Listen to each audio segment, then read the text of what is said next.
Welcome to the Learning Pines YouTube. We hope this video helps. You start by powering the console immediately. Plug the 12V battery and verify the 5V USB bank is on. Once powered, boot the device. Watch the LEDs for normal sequences.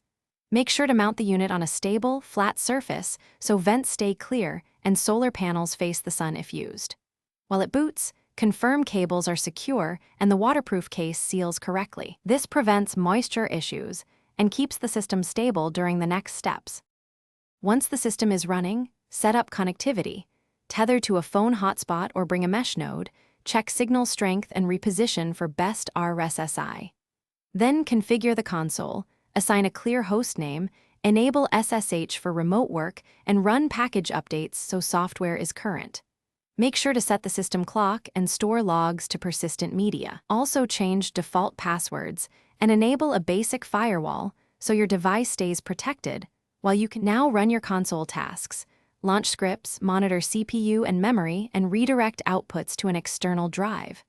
Once complete, stop services gracefully, sync the file system to avoid corruption, and power down in a safe sequence. If something goes wrong, first reboot the device. If that fails, swap to the backup power source and recheck cable seating. Make sure to inspect logs in /var/log/syslog for errors. Those entries usually tell you why a service failed and what to try next.